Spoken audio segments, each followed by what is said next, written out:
Good evening, Book War folk. Hattie and I are going to pop on here tonight for just a little bit and talk about some of our favorite books in 2024. So, if you would like to join us for that, we'd love to hear from you. It's the first, into the first quarter. Tax day is right around, like, literally tomorrow. So, we see if this works the first time tonight. Hattie's request to join. What? What? Did it work the first time? It did. Wow. Impressive, We're getting sis. better. I gotta move the camera a little bit. It looks a little bit like half my head. There we go. That's better. Okay. Only half your head. I know. What could Gotta we do? as much, you know. I know. You have a nice, like, lovely background. Mine's just a white wall because it's the only place I can go without my child. Well, yeah, Children popping. there's that. But see, I have the pretty light that you gave me. That's actually from my local bookstore. I know. It's so pretty. It's beautiful. And my twinkle lights over here. Yep, your twinkle lights and your pretty or yellow walls and red curtains. You're so pretty. This is wallpaper. It's a nice textured wallpaper, but you can't tell on. No, you can't really tell on the whatever this is called, Insta whatever. On a camera. You can't tell on camera. Recording. So I was just saying it's in the first quarter. Like, it actually is. Like, tomorrow's tax day. Tomorrow is tax day, right? So it is tax day. So we are talking through some of our favorite reads so far in 2024. First quarter reads. I looked at my list and I'm a little depressed, so why don't you go first? Okay, I was also looking through my list, like, right before we jumped on, and I'm like, oh, wow, okay, is there anything that I want to talk about? The problem is the ones I want to talk about, I literally have already talked about on BiblioTalk, because you won't be surprised about this, but the first one that I wrote down, because I'm like, oh, I loved it so much, I'm going to talk about it again, is the Romanov Empress novel of Zarina Maria Fyodorovna, right? Yep. It was by C.W. Gortner. I loved this book. It was such a good historical fiction book that, I mean, last time when we talked about it, I said, like, this is probably my top 5 historical fiction. This might be my top 5 books, maybe. Wow. For sure historical fiction. Like, for sure top 5 historical fiction, no problem there. Like, it was that good. But it may have been, like, it was such a good portrayal of her, of her family, of the dynamic of Imperial Russia. I just loved it. It just was like all of it. Just well done. Like, just overarching, like, put it all together, weaved it well, offered humanity. I feel like you said that a lot. Like, it was really, the complexity was there, and, like, the nuance was there, and yet it was still, like, really, it moved forward in a really good way. Yeah.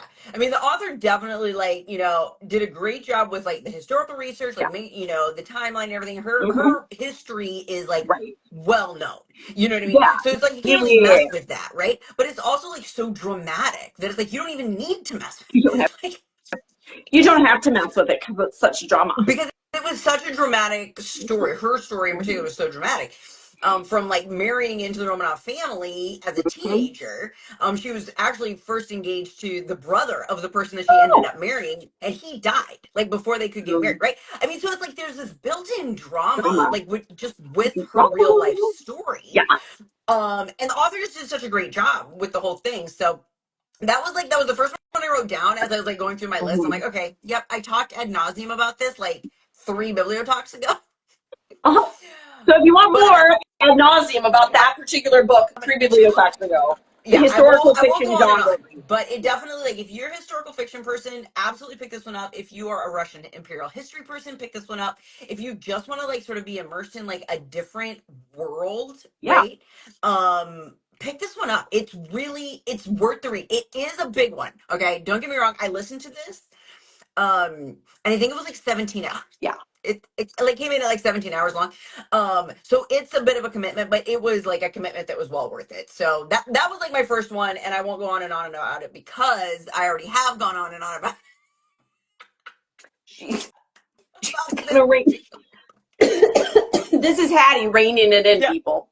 This is me reining it in. I could literally talk about it for like half an hour, but I won't No, because I already did that for half an hour left. you did, but you love it, and that, you know what? That like that those books are like, and so this is what I want to say about mine is I realized that I don't have any fiction. I have one fiction book that's a 5-star book for the first quarter. Yeah. One. I rarely give 5 stars. Like maybe like 2 so far this year.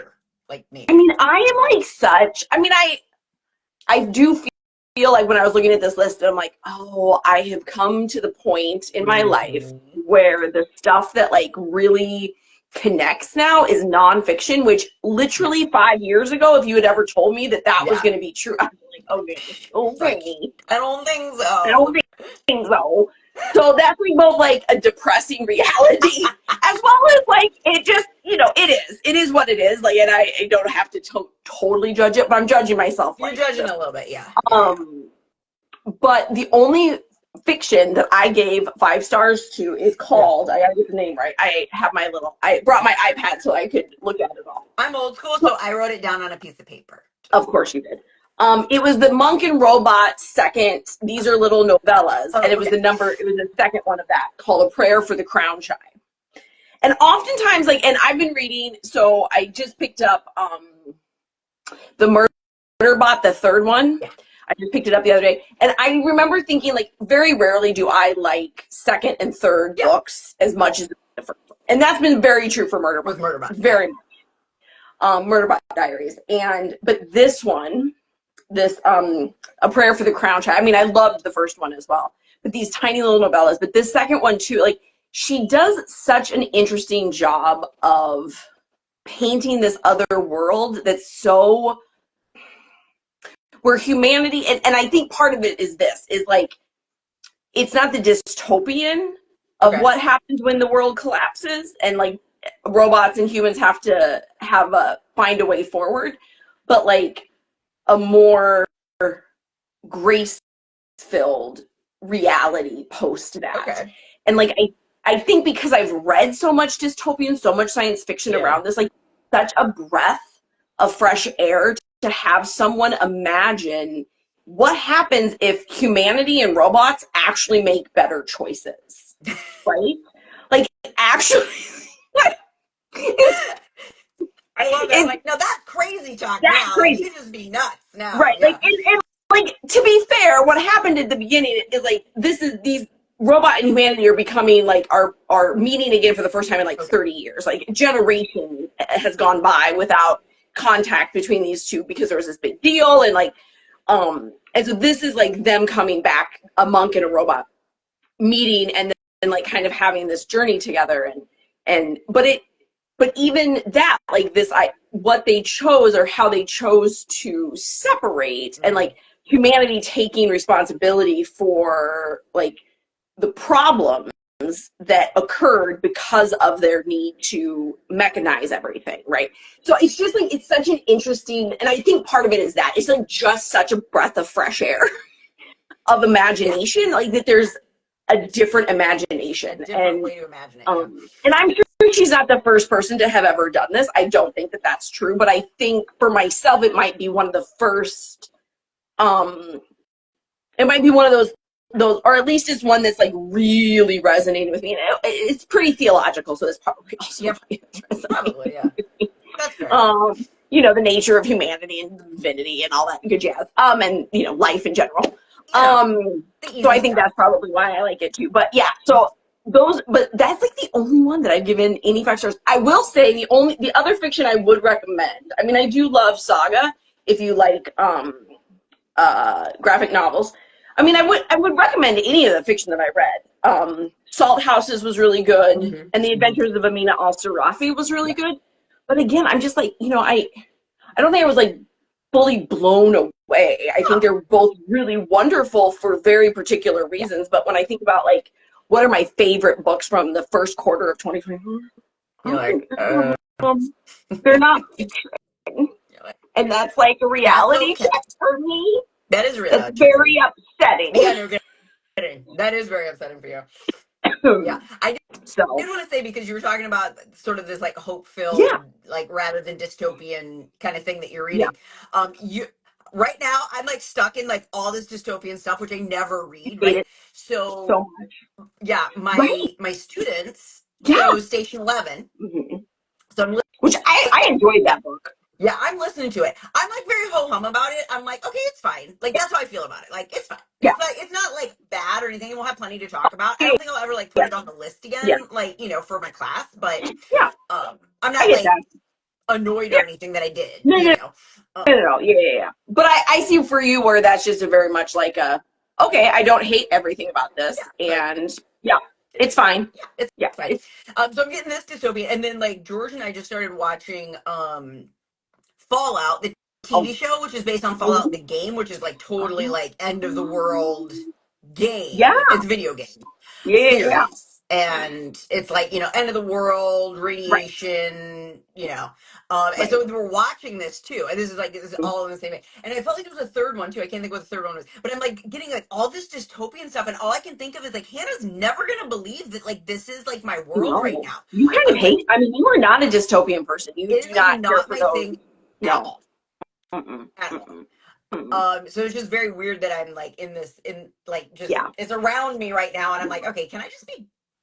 I'll be almost done with this book in a couple days, and I'll just kind of be glad about I that. And mean, and like the really sad part for me is always like once dystopian became like so cool and like everybody did it, and then I'm like, yeah, I'm out. you're like, yeah, I'm all set. And I'm like, But okay, the other I thing need I to. had to tell you was the Station 11. I have to say, I feel like it's like I'm just listening. I'm listening to it on the audible, on the audio, and all I can think of is like this is like the short version of The Stand. Like that's like just like where I'm sort of like at with Okay. it, Yeah, you I know. can see that. Yeah, yeah, yeah. A little bit. Because like I don't know, like I'm not enough emotionally attached to either like The Stand or Station 11 to like Well, I'm care very enough to like emotionally, find the I have a lot differences. of emotions about the stand. No, I know you I do. I know you do. do not have that many emotions about Station 11. Yeah, I mean, I just think it's sort of like it's just I don't know, like so at some point, like for dystopian stuff for me, it all just sort of like resonates the same.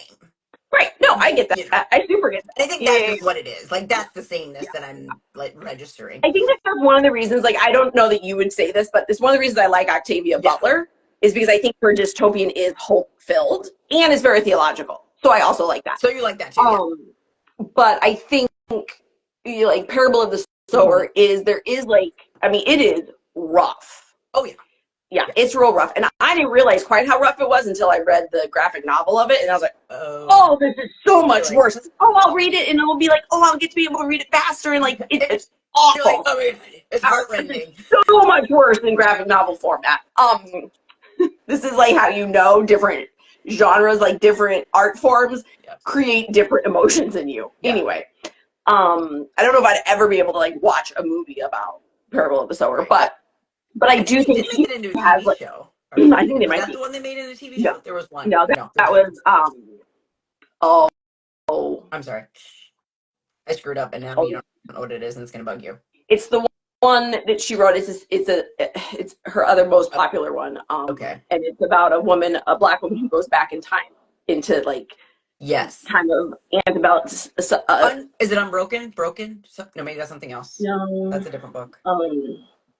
anyway, I don't know. but I'm yes, sorry. that's Octavia Butler. But Okay. yes, but that's not No, Parable I of the Sower. had So it, and then it anyway, was gone. It was literally right there, and then it was gone. Okay. I One of keep us will coming up forgive like it. beloved, and that's not the right. That's No, I don't think it's not Beloved. No, it's no, not. no. No, it's not. No. Um, Wasn't Beloved Toni Morrison anyway? it's Toni Okay. Morrison. Yeah, I'm like, wait a minute. That's not even Octavia Butler. Okay. it's not. Anyway, It's doesn't Octavia. matter. Oh yeah, it's We Toni can move Morrison. on. Okay. Kindred. Kindred. Kindred. Yep. That was gonna bug us anyway, so. We really weren't going to move on. We were going to pretend that we But could, but we couldn't. But we anyway, could. the whole point of that was just to say I think one of the things I liked the first time I read Yeah. Octavia Butler, which was a lot later in life than it should have been. But I think it was because it is so hope filled for dystopian. And I think a lot of dystopian, I mean, I think they pretend to be hope filled, Yeah. but I don't think that that's really the Mm-hmm. core. It still is about like violence and like overthrow and rebellion and like, and not that those things can't have hope in them, and I think that there is, but I think the ones that like Octavia Butler, there's not rebellion. It's not about a Mm-hmm. revolution, about like overcoming the powers that be. It's about how do we live in the midst of this particular mess and Right. find hope in it. Yeah. And I like that. Yeah. But that's, and not that I don't think rebellion and overthrow is appropriate at times, because it is. And Mhm. historically that's been proven true. So speaking of some of my did you have any other fiction though, Oh, sis, that you wanted to yeah. name out for Um, 2024? yes. Okay, that was historical fiction. Romanov Interest was historical fiction. The other one that I read that I did want to bring up, I don't think I've talked about it. I might have talked about it there in January, but I read The Shape of Darkness by Laura Purcell, Yes. who did I You talk about this one? I love. can't remember. She wrote Silent Companions, which I love. Yep. Our book club You did were not love, loving on but Laura I Purcell. love. Yep. I really liked a Shape of Darkness, and I found out sort of after I read it. I think because I was like following her on Insta, whatever, and she had said she made a little note about this book that it came out in 2020 Oh. and that it was one of her worst selling books, but she thought it was one of her best books. And so and I saw that after I'd read it, and I was sitting there thinking, and I'm like, I've read several of hers, Yeah.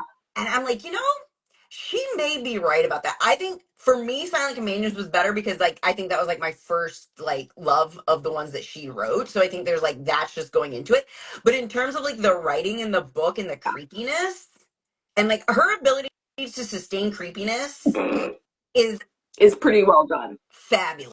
Yeah. And like It's fabulous. just a discomfort. Yeah. It's literally how do you do that for like Well, I mean, here's the thing though, sis, too, and I'm gonna stand up for all the other readers who don't read this kind of stuff on the breaks. Why do you do that? Why do you like that? just as like low grade, like unknowing. It's Yeah. so I don't know. There's something about it that Okay. I just and because This is what I hers want to is say.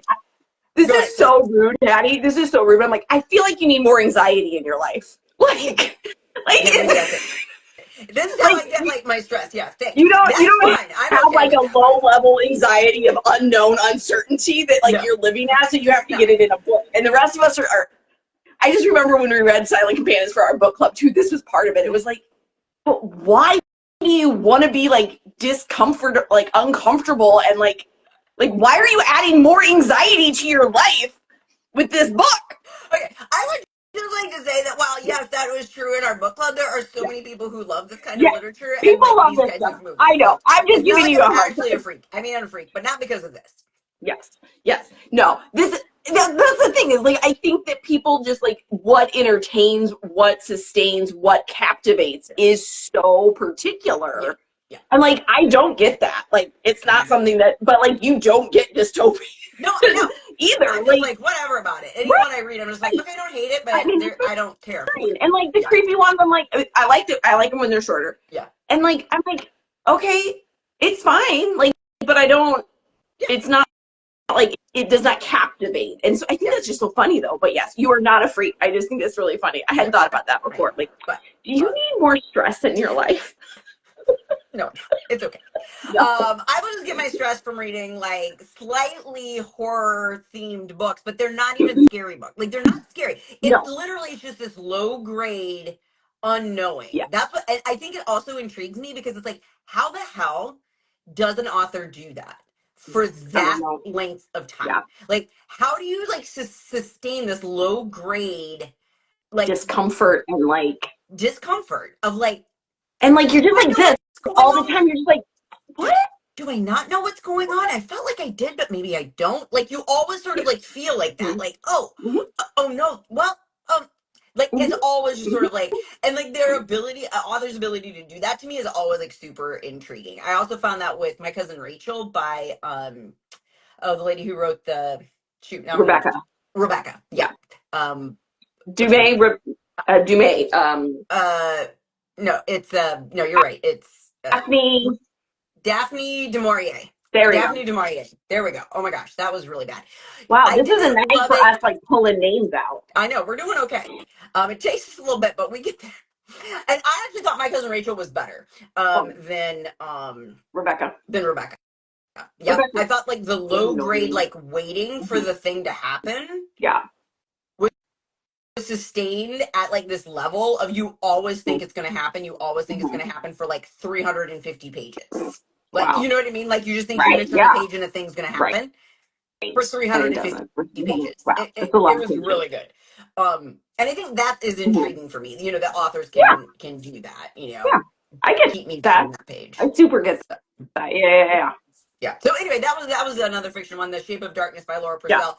And then my fun one, I did add just a fun one that, like, I don't think I've given it fives or anything, but it's just a fun series. It's the Saffron Everly mystery series, which is just like one of my, like, English, about this young lady in the 1920s, actually, in England. Oh, very And she's a cool. botanist, Yeah. so they're all like the botanist guide to the first Oh, one's yeah. I've yeah, seen those. I guess I didn't yeah, realize it was a series. yeah. Very cool. There's two out now. The third one comes out on June 4th. I was looking them up and I just found that out. Very So the nice. first one is Very nice. Botanist Guide to Parties and Poisons. The second one was Botanist Guides to Flowers and Fatality. That's the one Mhm. I read. And then Botanist Guide to Society and Secrets comes out on Mhm. June 4th. And it's just like a fun series. It's not like spectacular. It's not like Yeah. blow you away or anything, but just fun, light reading. And I find those kind of things like just nice to read and. When you just want to be like entertained and have a nice story and a little bit of a mystery, that's kind of like my go-to easy Yeah. reading. So Totally. yeah. And then my Okay. other one was nonfiction. Okay. So I'm going to go nonfiction first. You just have one more? Because I have a small list for nonfiction, but I know this first one Hattie's going to agree with me on, which is because she's rereading it, The Immortal Life of Henrietta Lacks. Oh my god. And again, we could go on and on and on, but all I'm going to say is if you have not read that book, if you have not listened to that book, there is also now a Oprah Winfrey. I have not watched it yet, but there is I just saw it. And it's been out for a Okay. while. I just didn't realize what it was. Because the book cover shifted to, and I was like, it looks like Oprah Winfrey. Why is Oprah Winfrey Henrietta Lacks? And I finally figured out I don't know if it's like a documentary. I'm not sure if it's like like a historical movie. I'm really not sure what the genre of cinema this is, but it is Oprah Winfrey as Henrietta Lacks Oh wow. Okay. kind of thing. So that is out there. It's on. I think you can get it on. This is not sponsored. I'm just saying this is where I saw it. I'm pretty sure I saw it on Prime or Max because that's what I have right now. Those are the two I have. Like So one of those two. Yeah. but Yeah. hands down, Hands down, phenomenal. I literally just finished listening yes, to it last week yes. for the Everybody second time. should read it Yeah. and listen to it. I think I've read it 2 or 3 times now, Yep. and like it helps us understand like both science and medicine and like our role in it and like our continued role in it and questions that we really should We be asking. need to be asking. Yeah. Yep. Agreed. The other one, of course, is the 100 Years War on Palestine. Was like Yes. so important and so fundamental, particularly to this moment in time. That like if you have the capacity to enter into that history, do it. Like that was, and then the other one, and this one I've been. Oh no, okay. I have two other ones, two more. The Hiding Place, Oh, okay. which is the triumphant true story of Corrie Ten Boom, which is this story from World War II, which you know how much Yeah. I'm kind of with you. Sometimes I'm just like, but I had never heard this story before. Is a Dutch woman who made a safe house for Jewish folks in her hometown, in her town, with her and her sister and her dad. Her and her sister were not married, and then ended up in a concentration camp. And honestly, Hattie, so one of Wow. my parishioners gave me this book like years ago Yeah. to read, and I just never did it. I think I'd been talking about like um, El, um, Elie Wiesel, or I was talking about that kind of stuff, and she gave it to me, and I'd never read it. Finally picked it up. So good, so Okay. good, Oh wow. so Okay. good. Mm-hmm. So good. So that one, and then the other one, and I'm gonna say, I think the other one that has been like sticking with me super hard is called American Idolatry: How Ah. Christian Nationalism I've heard Betrays about the Gospel and Threatens the Church. So that's a very particular yeah. audience, and it's written by Andrew L. Whitehead, and he is a social scientist, and he wrote a whole book on Oh, data with um, about this. And then this is his, what I would call like his plea to white Christian America, and saying like, I know you. I know who you are. I love you. We have to do something about this. We have to pay attention to what is happening in our churches and in our language and in our world in the name of God. Yeah. Um and like it is so well done and it's beautifully written and it's really accessible and he breaks Christian nationalism down, I think, really, really well. Um to help like just be able to kind of look at the world with a different lens and like Yeah. particularly rhetoric and things like that. So but yeah, I love that like this happened. I turned 40 apparently and like now it's like all nonfiction All and like nonfiction. and I remember being in my 20s being like, oh my God, I'm never going to read nonfiction. Ugh, I just can't stand it. I can't get past the first page. And now I'm like all the nonfiction all the time. Anyway. That's okay, but you know this is true. I mean, you're like making fun of yourself, which is totally fine. But you know it's true. Like we do evolve in We do. like in what's intriguing to us, right? Because we change as humans, right? Like we change as people. Like Yes. we are not Yes. the same people that we were, Yes. thank God, when we were Thank 20. You God. know, when we were in our Yes. 20s. Like, Right. Mhm. um, and so yes, of course, it's like hilarious because like when we think about like what our 20-year-old selves would think of our 40-year-old selves. Oh my gosh, I can't even like it's too much. Um, I'm like but it's so okay. lame. I'm I know. so lame. It's I know. I know. yeah. Okay, and I'm just gonna throw in, and this will actually take us into like our next BiblioTalk because I put the Barbizon on my list. Oh, Um, I did like that. yeah, I liked that book too. I had yeah, so many good ones this yeah, spring. I've had so many good ones this quarter of yeah. nonfiction. So I threw it on there not only because it'd be a good plug for our next one because we're both reading the Bell Jar because we both read Barbizon, but also mhm. I really liked. I actually really enjoyed reading it. I Like thought it it was was really like good. such an interesting Yeah, like it's this tiny it's such sliver a of niche American thing. history Yeah. that Mm-hmm. is utterly Yep. fascinating. Yep. And like And I think as like as women living like now, yeah, this is like a little bit of history. This like sort of the slice of history that was about 100 years, yep, 100 years ago to yep, to not 100 years ago, really, because the Barbizon was yep.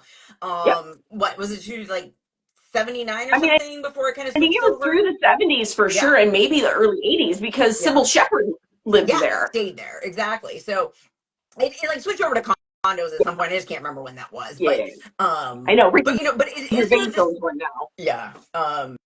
This great like Yeah, slice of American history yeah, that like I think as women living in the 21st century, um, we think we're so far removed hmm from this actually came up in book club I think before you were there, oh, Hannah, the other night, that we think we're so far removed from women being yeah, constricted because they right, were women, right? um I mean, we're finding out really quickly that all of those rights can be taken away, right, just as easily as they were granted, right? But we also sort of like think like, oh, like we didn't live in a time when like women couldn't get credit cards, right, right? right. Yeah, But our mom did, yeah. you know. Um, I mean, and that was just one of the things that came up the other day in book club, and we feel like we're so far removed from it, and so I think like reading about this like this tiny Mhm. slice of history about like these women, they couldn't get a hotel room, Right, they weren't right, allowed as single right. women to rent a hotel room, Hotel room, right. and Or so live on like their own. Like they couldn't like rent an apartment. They yeah, couldn't. yeah, They weren't allowed. I mean, you were not allowed to do that as for as this particular class of yeah, women. as single women, in this era, and so reading about that and hearing about that and learning how these women sort of circumvented, and then also how the system circumvented itself too, right? Like, so how there were resources provided, for Mhm. this very very sort of narrow particular problem Privileged. for a narrow Yeah. particular group of people, but Yeah. um but at the same time it was just so It fascinating and so interesting, and is. like all these Yeah. really like interesting people stayed there and they had these really Yeah. great stories, and so I really enjoyed reading Barbizon. And then for our next bibliotalk, we're actually both Hannah and I read the Bell Jar. Well, I read it again. I don't Did you say you hadn't read it No, I've before? This is your never first read time? it before. Yep. And we're going to talk about that because part of the Barbizon, Sylvia Plath stayed at the Barbizon. And so the first half of the book actually centers on her experience staying at the Barbizon and her experience of New York City. And then, ironically enough, the second half of the book Don't actually give the focuses on her. whole thing away. We have a whole biblio talk Oh, on okay. this, I won't. Hattie. Okay. I'm sorry. I won't. Okay. I'll stop there. Well, I'm just saying, what are you going to talk about next week if you tell them all of this stuff? Okay. Well, I was just going to tell them the funny little part, but Well, I'll save my story. I'll save my Save that story for next Okay, time. I'll save my story. Because it's a good story, and I don't want you to spoil it. It is a good story. Okay, very good. I'll stop. But you were talking about it because The Barbizon was one of your books for the top of your picks for the first quarter. Yes. And yes, that is the first half of Bell Jar is set in what's it called? Like the Amazon. I think she calls it the Amazon. Amazon. Yep. But it's the Barbizon in real life. Yeah, it's really the Barbizon. That book is just this fascinating slice of history that it is. Like and the consequences of all of that dangling and still like they were just supposed to get married. Yeah. Like exactly, all this work and effort they all put into like trying to do something different, and then like in the end, they almost didn't even think they could do anything different. Right, I know, right? It wasn't even just the world telling them they couldn't. Like no, they didn't think so. They were just like until I get married. Yep. And then it's just it was fascinating. Yep. Yeah. It was very good book. So anyway, but that was all that was on my list. But yes, and that's all that was on. I mean, I could keep going, but that was mostly all that was on my list. I've heard some really 30, good so we'll cut her off. Oh, good. Thanks. Good. You're the one with the time on your camera. Why your screen doesn't show the time, but mine shows it up in the corner. Yeah, so mine doesn't. So that's okay. So, like we said, I think it's in 2 weeks. Yeah. 2 weeks let me check the Bell date, Jar. but it's 2 weeks from tonight, on April 28th. Yes, and I'm into the second half. I'm listening to it. Okay. Which I'm really enjoying, actually. It's Maggie Gyllenhaal is reading it. Okay. Yeah. And I don't know, her voice is very particular, and I really like it actually for this narrator. It works. Yeah. So it's bad.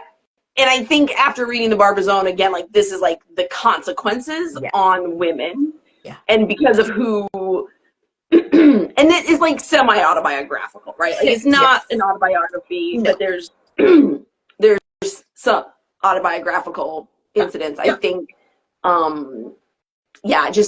No, I'm not gonna talk about that. We're gonna talk about that in 2 weeks. Sorry, I did it too. Dang it. Yeah. Okay, we're not talking about the Bell Jar tonight. We're talking about it in 2 weeks. In 2 weeks. I don't BiblioTalk. Okay. We're terrible. We are terrible. And we might have to, if we both started the other book, our book club book, we might need to just talk about that book a little bit too in 2 weeks. Our Women on the Ground. I was like, what's our book club book? But yes, we absolutely, I just remembered what it was. Yep, absolutely. We can talk about that. Just because I think, I have a funny feeling there'll be some themes. I think you're probably right. So, okay. So join us in 2 weeks. 2 weeks. We're going to do Bell Jar, maybe talk about a couple other little things there that fit in or that we pigeonhole because we want to. Because we can do whatever we want. That's right.